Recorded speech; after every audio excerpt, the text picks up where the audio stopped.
Salut à tous, David, Nuke Vapes.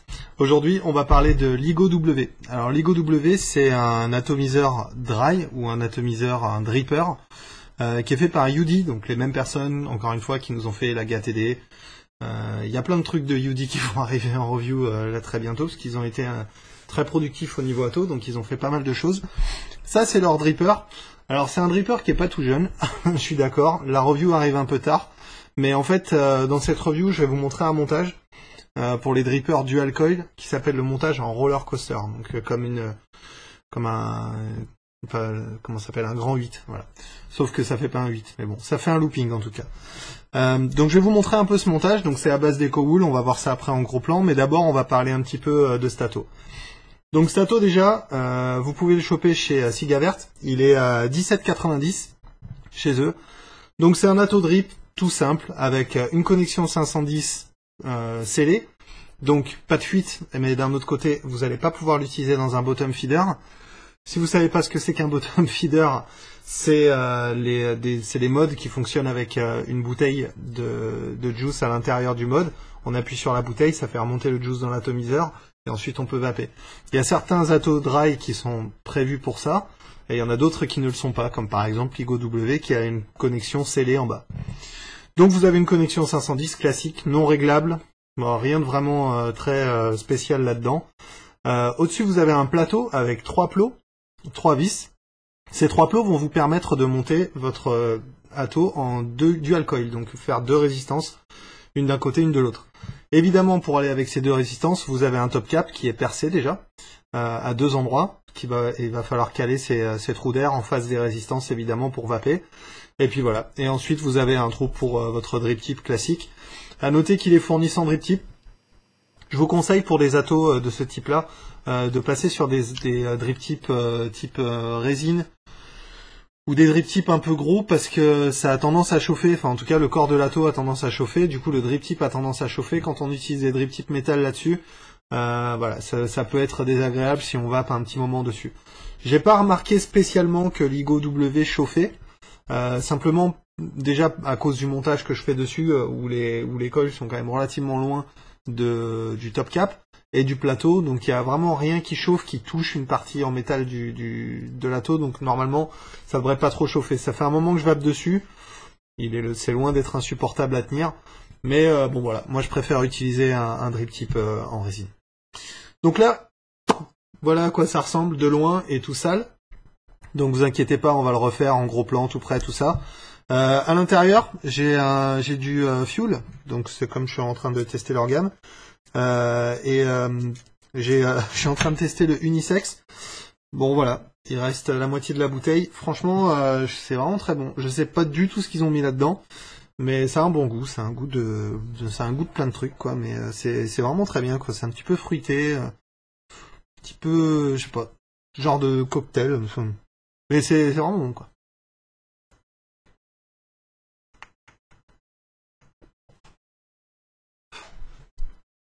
Stato est incroyablement silencieux, quoi. Bon, j'ai un petit peu élargi les trous d'air de base, parce que j'ai trouvé trop serré. Donc ça, c'est un des défauts, entre guillemets, du LIGO W, c'est qu'il est fourni avec avec un top cap qui est percé avec des trous assez petits. Et donc, du coup, vous allez peut-être au début trouver ça un petit peu serré. Moi, je suis de parti pris qu'il vaut mieux avoir un ato avec des petits trous, et on élargit si on veut, plutôt qu'avoir un ato avec des trous comme ça qu'on trouve trop aérien, et après on peut pas faire grand chose dessus, quoi. Donc quitte à pas avoir de réglage d'airflow, en effet, je préfère avoir des petits trous, et ensuite je les élargis à ma convenance, quoi. Et je trouve ça, à la rigueur, je trouve ça plutôt mieux que d'avoir des trous super gros d'entrée, et puis de dire, ah putain, j'aime pas ça, quoi. Donc oui, à noter aussi que le LIGO W est fourni avec un petit pack de joints et de vis supplémentaires, au cas où vous auriez un problème avec les joints qui sont sur le côté. J'ai eu 0 problème avec cet ato, 0. Je veux dire, la coupe à l'intérieur est assez élevée, donc ça coule pas. Les trous d'air sont relativement hauts, donc encore une fois, il n'y a pas de problème de fuite à ce niveau-là. Le câblage est d'une simplicité mais enfantine. Il y a les trous, il y a les postes, ça marche très bien. Le top cap tient vraiment bien. Là, il est plein, les anneaux sont pleins de juice et ça tient. Le drip tip, il tient sans plus. Bon, parce que ça vient de mon drip tip, ça c'est encore autre chose. Peut-être avec un autre drip tip, j'aurais pas le problème. Voilà, ce drip tip est un peu plus fit, bon. Mais ça, bon voilà, ça va dépendre de votre drip tip. À la rigueur, c'est pas tellement grave, quoi. Le petit souci, bah c'est un petit détail, mais j'aurais aimé qu'il soit en 22 ce tato, parce que simplement, voilà quoi. Quand on est sur un mode en 22, ben il y a un petit décrochement, alors c'est bizarre, il est en 20 mm. Donc c'est vraiment un petit tato par contre, mais 20 mm, voilà, ça va un peu sur rien, quoi. Il n'y a aucun mode qui est vraiment en 20 mm. Enfin, à ma connaissance, c'est plutôt du 22, du 23, c'est plutôt ça le standard. Peut-être, je sais que le KTS, il a 21, mais même sur le KTS, ça fait encore un petit décrochement. Donc pour ceux qui veulent un truc vraiment super flush, super machin, tout au même niveau et tout, il va falloir vous trouver un mode en 20 mm pour l'Igo W. Sans perdre plus de temps, on va passer maintenant au montage roller coaster avec de l'EcoWool 2 mm. C'est parti. Ok, donc on est en gros plan, ça y est. Donc pour ce montage, il va vous falloir quelques petits ustensiles. Donc il va vous falloir évidemment une pince pour couper le fil et l'EcoWool. Il va vous falloir un petit tournevis pour régler vos trucs. Il va vous falloir un petit chalumeau. Ça c'est essentiel pour l'EcoWool. Donc vous en aurez pas besoin à chaque montage, mais il va falloir absolument passer votre EcoWool au chalumeau avant de vous en servir. On va voir pourquoi après. Et ensuite, il va vous falloir du fil résistif. Donc moi, j'utilise du Cantal 030 Espace Vap qui vend du Cantal 030 maintenant, c'est génial. Donc voilà, du Cantal A1 030 magnifique sur une petite bobine dans un petit sachet, super bien.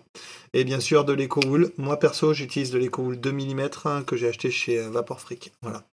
Donc on va passer d'abord à la préparation de l'EcoWool. Donc l'EcoWool, comme vous le savez, ou si vous en avez déjà manipulé, vous êtes au courant, c'est extrêmement friable. C'est-à-dire que quand on l'a pas torché et qu'on essaye de la couper, bah, il se passe ça, quoi.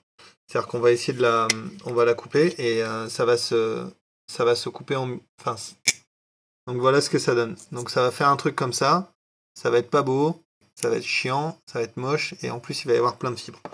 Donc en fait, ce qu'il faut faire, c'est la passer au chalumeau pour la rigidifier. Donc je vais vous montrer comment on fait ça.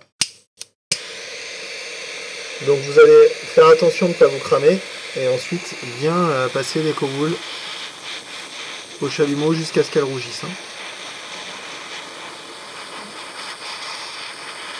Donc là vous allez avoir besoin d'une longueur assez importante, donc vous pouvez torcher une grande partie. Moi je ne vais pas torcher tout parce que simplement je l'ai déjà fait, pas sur cette partie là, c'était pour vous montrer, mais le reste est torché, donc j'ai pas besoin de le faire sur toute la longueur. Voilà. Donc on passe bien au chalumeau. Et ensuite, je vais vous montrer maintenant ce qui se passe quand on coupe de l'EcoWool qui a été déjà torché. Donc on se rappelle... Alors faites attention parce que ça reste chaud longtemps. Donc on se rappelle là ce que ça a fait. Maintenant je vais la couper de ce côté. Voilà. Donc là ça reste bien nickel. Et ça s'ébrèche pas au bout, quoi. Donc en fait de la torcher, ça la rigidifie un peu. Là on voit que... Là la caméra elle est en vue de dessus, mais... Elle reste bien raide. Vous allez vous en rendre compte quand vous allez la passer au chalumeau. Vous saurez même dire quelle partie a été plus chauffée que l'autre. Voilà. Il y a des parties qui sont bien raides et il y a d'autres parties qui sont plus fluides. Donc l'EcoWool en général, elle est beaucoup plus facile à travailler quand on la passe au chalumeau. Ok, donc maintenant on va passer à la confection de la boucle, ou du roller coaster. Ok, donc tout dépend la taille de la boucle que vous voulez obtenir.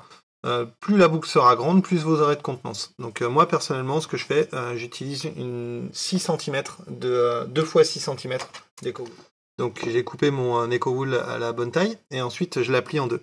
Alors vous allez voir que l'EcoWool c'est une gaine, c'est rond, mais en fait on peut l'aplatir et la rendre en quelque chose de plutôt plat, quoi.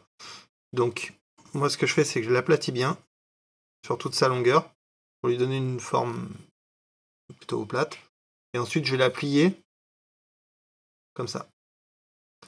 Donc, dans le sens où c'est le plus plat. Voilà. Comme ça, c'est beaucoup plus facile à travailler. Donc là, on a notre EcoWool qui est prête. J'appuie, je la mets en forme, bien comme il faut, et j'obtiens ceci. Donc maintenant, on va passer au premier coil. Donc pour ça, j'ai coupé une longueur assez conséquente de Cantal 030, simplement pour être à l'aise. Donc rappelez-vous qu'on va faire deux coils, donc la résistance va être divisée par deux. Donc moi je veux obtenir à peu près 1 ohm. Donc je vais faire 5 tours. Hop.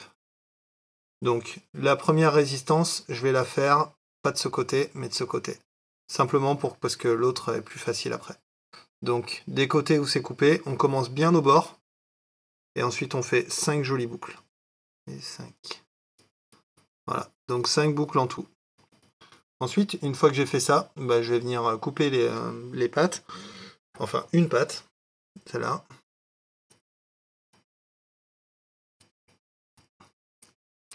Pour obtenir ça. Ensuite, bah, je viens simplement insérer ma résistance à l'intérieur. Donc j'ai déjà fait ici, là.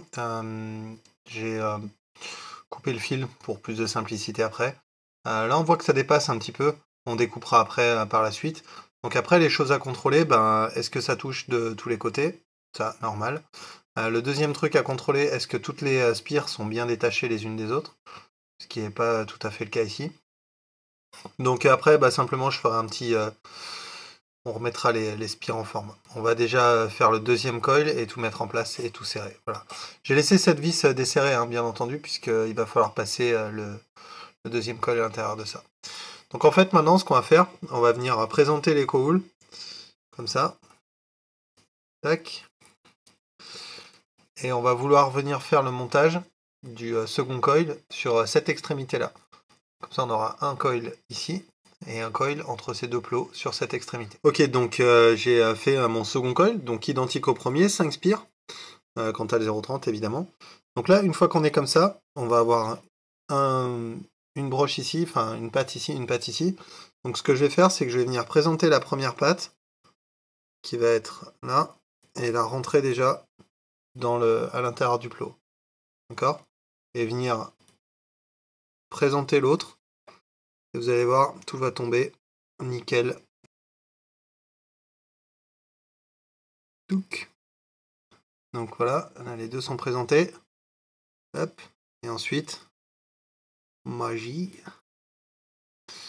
Et on vient, pareil, présenter le truc. Alors, c'est pas encore super ça au niveau des résistances, mais on va nettoyer tout ça. Enfin, on va rendre ça tout joli, tout bien uniforme. Maintenant, une fois qu'on en est là, ben, on n'a plus qu'à serrer les vis. Là, on va venir profiter pour faire les derniers ajustements avant de tout serrer. Voilà. Tendre celle-là, tendre celle-là. Et on serre. Alors serrez pas trop non plus, sinon le fil va se couper. Et ça va devenir très fragile au niveau du montage. Au moindre mouvement, ça va sortir.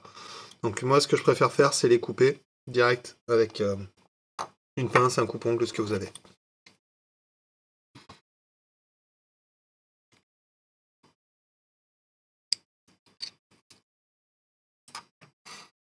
Voilà, donc une fois qu'on en est là, qu'on a tout bien nettoyé ces fils et tout, on va venir simplement espacer un tout petit peu les coils, répartir tout ça, que ce soit bien net, bien clean. Tout pareil de tous les côtés, faire en sorte que ça ne touche pas les plots aussi, ça c'est hyper important. Donc tout bien centré, voilà. Là, prenez votre temps, faites un truc joli. Généralement, si c'est joli, ça marche bien. Si ça ressemble à rien, généralement ça marche pas très bien. Voilà. On peut faire des cols qui ressemblent à rien et qui marchent bien des fois, mais il vaut mieux que ce soit comme ça. Voilà. Donc bien nice, tout pareil, tout bien espacé comme il faut. Ça se touche pas. On est bien. On va pouvoir voir ce que ça donne déjà et le shooter sur un mode. Avant de faire ça, je vais quand même mesurer la résistance et ce coup-ci, je vais la mesurer au multimètre pour vous montrer un peu ce qu'on m'a posé la question, donc c'est l'occasion. Donc il suffit de mettre la borne moins sur... Bon, déjà, le premier truc à faire, c'est de mesurer la résistance des pattes. Donc là, je vois que j'ai 0,1. 0. 0. Donc c'est bien. Elles sont compensées, donc c'est cool.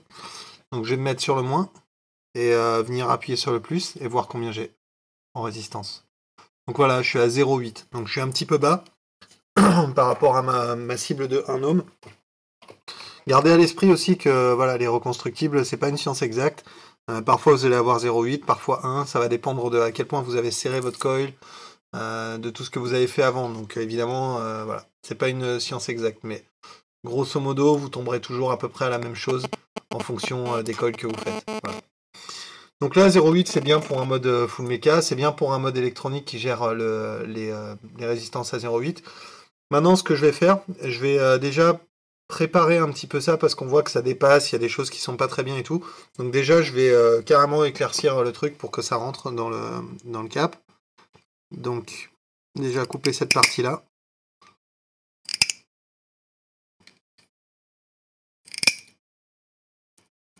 Voilà.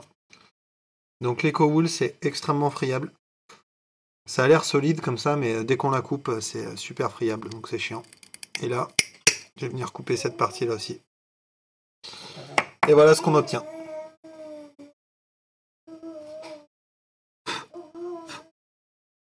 Donc pour ça, bon là on va pas voir des masses d'action avec la lumière. Pour ça en fait, il faut faire bien attention. Des fois, vous pouvez avoir un coil qui brille plus que l'autre. Ça veut dire qu'il y a un coil qui a une résistance qui est plus basse que l'autre. Et généralement, quand vous avez un coil qui a une résistance qui est plus basse, c'est que vous avez deux fils qui se touchent. Et donc du coup, évidemment, ça fait, c'est comme si vous aviez une spire de moins.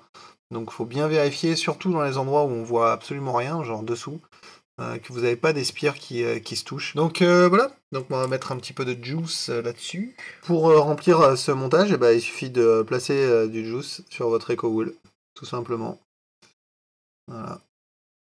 Et vous allez voir que l'EcoWool absorbe vraiment pas mal de juice.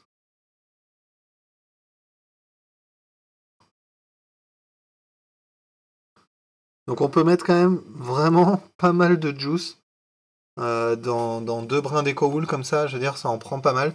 Et c'est quand même assez intéressant parce que ça évite que le coil se noie, en fait. Donc voilà. Voilà, donc c'était le montage EcoWool roller coaster, donc avec voilà, le looping du grand 8. Donc, avantage de ce montage par rapport au micro-coil coton, ce que j'ai plutôt tendance à utiliser dans à peu près tous les atos que j'utilise en ce moment. L'avantage, il est que déjà, on peut faire un dry burn sur de l'EcoWool, chose qu'on peut pas faire sur du coton. Le deuxième avantage, c'est que on n'est pas obligé de se taper un micro-coil sur une seringue, le serrer, le passer au chalumeau, le machin. C'est un petit peu moins contraignant, d'autant que quand on fait un micro-coil, quand on fait deux micro-coils comme ça sur un ato dual coil, il faut les faire exactement pareil pour qu'ils chauffent et tout. C'est quand même un petit peu plus tendu à faire que de le faire avec simplement 4 boucles de 0,30 et on n'en parle plus, quoi. C'est aussi un peu moins capricieux, c'est-à-dire que voilà, si on va bouger un petit peu, c'est pas grave, c'est un coil classique, il suffit que ça se touche pas et ça ira très bien, quoi. L'EcoWool est vraiment très résistante, donc ça c'est quelque chose qui va vous durer, enfin c'est un montage, une fois que vous l'avez fait, ça va vous durer un petit moment, à moins que vous vouliez vraiment complètement refaire tout bien propre à chaque juice et tout, ça c'est peut-être, c'est vous qui voyez. Moi c'est pas ce que je fais personnellement, je la rince un peu, je la passe sous l'eau, je la sèche avec un sopalin, je fais un petit dry burn pour la sécher bien au niveau du col, je remets du juice et c'est parti, quoi. Donc au niveau de l'entretien, c'est quand même voilà, c'est quand même un petit peu plus simple. L'autre truc aussi, enfin le gros avantage que je vois à ce montage, c'est que avec cette boucle qui va d'un coil à l'autre, vous allez pouvoir la charger en juice de tous les côtés. Ça va envoyer du juice des deux côtés, donc dans chaque coil. Mais par contre, ça va jamais noyer l'atto. Parce qu'avec le montage, j'ai fait pas mal de montage micro-coil coton dans des drippers.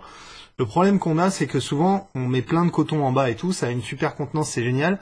Mais on finit vite par noyer les coils. Et ces tout petits coils, ils sont noyés, ils produisent plus de vapeur. Donc ça demande de vraiment bien connaître son truc. C'est-à-dire qu'avec le coton, on n'a pas tellement le droit à l'erreur. Donc on a tendance à plutôt plus en mettre que pas assez, et donc du coup comme on en met plus que pas assez, on a toujours une vape qui est un petit peu noyée. Avec l'EcoWool, il n'y a pas tellement de soucis, quoi. Si on a un dry heat, on a un dry heat. Vous allez avoir un dry heat, mais avant d'avoir un dry heat avec de l'EcoWool de cette taille-là, ça va vous prévenir avant. Vous allez avoir la vapeur qui va diminuer, vous allez avoir moins de goût, vous allez sentir que voilà, il y a besoin de rajouter un petit peu de juice, quoi. À mon sens, c'est un montage qui est un petit peu plus facile à faire que le micro-coil coton. Dans le sens où ça pardonne plus les erreurs.